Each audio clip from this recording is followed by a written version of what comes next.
can destroy my world!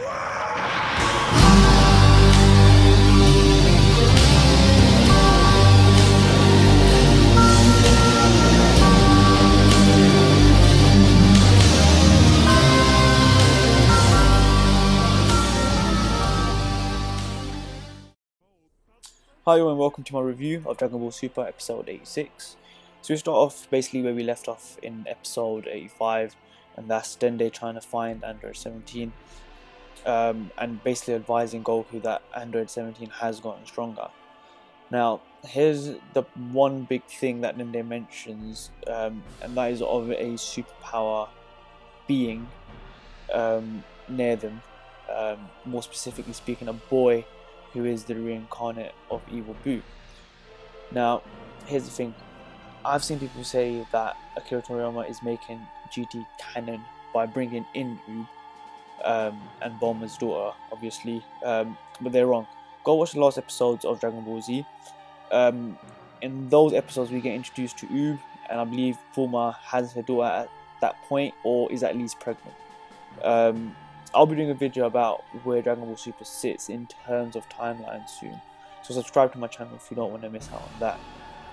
So moving forward, Goku eventually finds Android 17 at Animal Sanctuary, where he's fighting poachers, and it turns out he's protecting a beast who is the last of its kind. Goku then suggests, sparring fight match, whatever you want to call it, between himself and Android 17. Android 17 obliges and Goku turns Super Saiyan and starts sparring with Android 17, who surprisingly holds his own. So Goku's surprised. I was obviously surprised as well. So Goku pretty much asks how he's managed to keep up, and 17 responds by saying he hasn't been sitting on his ass, basically. Android 17 now starts dominating Goku, forcing him to go into Super Saiyan Blue. Now, here's the interesting thing. Android 17 says you can transform like that too, which can pretty much mean three things. A, he acknowledges a new transformation that he's seen for the first time. B, he's seen this transformation before, and the only person to have this transformation is actually Vegeta. So has Vegeta been sparring with 17? We don't know. Which has effectively made Android 17 stronger. I mean, could be. And C17 has his own special transformation.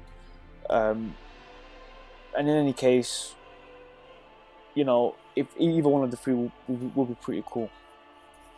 So both now acknowledge that they weren't at full power as Goku launches a Kamehameha at 17, which somehow he manages to deflect.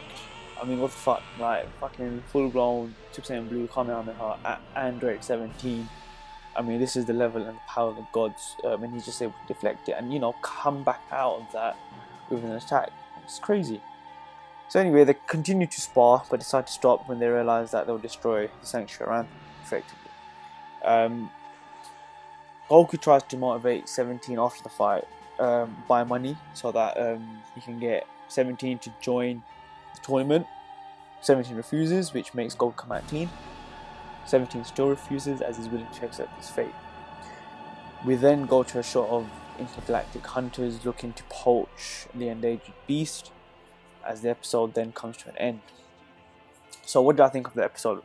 Well, again, it was another filler episode, but I enjoyed it as they brought back Android 17, and they've mentioned UUB, so obviously they haven't forgotten about him, which is a good thing. So in my opinion, a solid 7 out of 10 for the episode is in order. The main talking point has been how 17 was able to keep up with Goku in his blue form, by just literally fighting poachers. I mean, how does that work? And I actually have a theory for that, which I will be explaining in an upcoming Theory Thursday. So be sure to subscribe if you don't want to miss out on that. And until then, I'll catch you next time.